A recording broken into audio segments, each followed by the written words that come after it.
साल के अंत में मध्य प्रदेश में विधानसभा चुनाव है, लेकिन इन विधानसभा चुनाव से पहले हर एक वर्ग अपनी लंबित मांगों को लेकर सरकार के खिलाफ मोर्चा खोलते हुए नजर आ रहा है। ऐसे में कर्मचारी वर्ग भी पीछे नहीं है और लगातार कर्मचारी वर्ग अपनी मांगों को लेकर सरकार के खिलाफ आंदोलन करता हुआ भी नजर आ रहा है। जहां नियमित कर्मचारियों ने एक दिन प्रदर्शन किया तो दूसरे दिन बड़ी संख्या में सरकारी कर्मचारियों ने अपनी मांगों को लेकर प्रदर्शन किया। फिर लगातार इस फहरिस्त में मंत्रालय के कर्मचारी भी जुड़ जाते हैं और मंत्रालय के कर्मचारियों ने भी कहीं ना कहीं 2 दिवसीय प्रदर्शन का निर्णय लिया, जिसके बाद ये फैसला किया गया कि पहले रैली निकाली जाएगी और उसके बाद सामूहिक अवकाश। तो मध्य प्रदेश में इन दिनों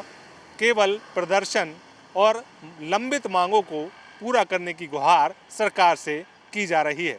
मध्य प्रदेश विधानसभा के चुनाव से पहले कर्मचारियों ने सरकार के खिलाफ में आंदोलन की राह पकड़ ली और कहीं ना कहीं अपनी लंबित मांगों को लेकर लगातार कर्मचारी जो है वो आंदोलनरत हैं। पहले अनियमित कर्मचारी आते हैं और वो 9 सितंबर को प्रदर्शन करते हैं और उसके बाद 10 सितंबर को अलग अलग कर्मचारी के जो वर्ग हैं वो प्रदर्शन करते हैं और उसके बाद कहीं ना कहीं अब मंत्रालय के कर्मचारी भी प्रदर्शन की राह जो है वो पकड़ते हुए नजर आए हैं। पहले रैली निकाली जाती है और आज सामूहिक अवकाश जो है वो मंत्रालय के कर्मचारियों ने लिया है। तो ये वो मंत्रालय का वल्लभ भवन है और जिस तरीके से इस वल्लभ भवन में तमाम सारे जो कर्मचारी हैं, तमाम सारे विभागों के जो कर्मचारी हैं वो लगातार काम करते हुए नज़र आते हैं। भीड़ भाड़ वाला इलाका है, लेकिन आज सामूहिक अवकाश के चलते कहीं ना कहीं इस वल्लभ भवन की जो शोभा है वो कहीं ना कहीं थोड़ी मुरझाई सी नज़र आ रही है। कर्मचारी नज़र यहाँ पर नहीं आ रहे हैं और ये कारण है सिर्फ लंबित मांगों को लेकर, क्योंकि लंबित मांगे लंबे समय से लंबित हैं और जिस तरीके से कोशिश कर्मचारियों के द्वारा ये की जा रही है कि उनकी मांगे पूरी हो जाएं, लेकिन सरकार ने कई सारे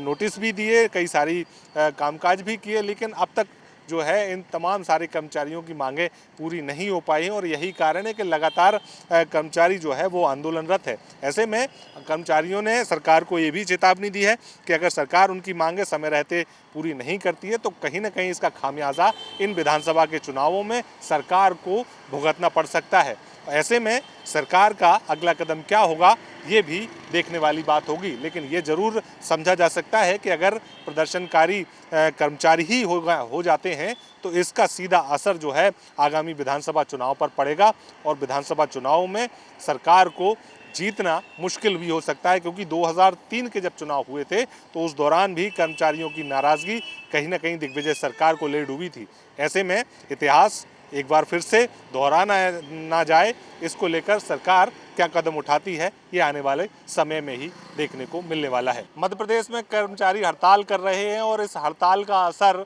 मध्य प्रदेश के विधानसभा चुनावों पर किस तरीके से पड़ता है और किस तरीके से कर्मचारी जो है वो उनकी मांगें अगर पूरी नहीं होती हैं तो सरकार का वो साथ किस तरीके से देते हैं, किस तरीके से उन तमाम सारे पहलुओं पर चर्चा की जाती है, किस तरीके से सरकार जो है आगामी दिनों में निर्णय लेती है। तमाम सारे सवालों के जवाब जो हैं भविष्य की कहीं ना कहीं गतिविधियों में छुपे हुए हैं और जैसे ही इन सवालों के जवाब सामने आएंगे ये भी साफ हो जाएगा कि मध्य प्रदेश में कर्मचारी किस ओर करवट लेगा, क्योंकि कर्मचारी लाखों की संख्या में है और अगर कर्मचारियों ने ये मान लिया कि उनकी मांगें पूरी नहीं हो रही हैं तो खासी परेशानी यहाँ पर सरकार की इन चुनावों के दौरान बढ़ सकती है।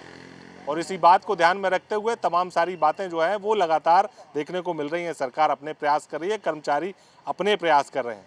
देखना होगा किस तरीके से फैसला सरकार लेती है और किस तरीके से मांगें कर्मचारियों की पूरी हो पाती हैं। Camera person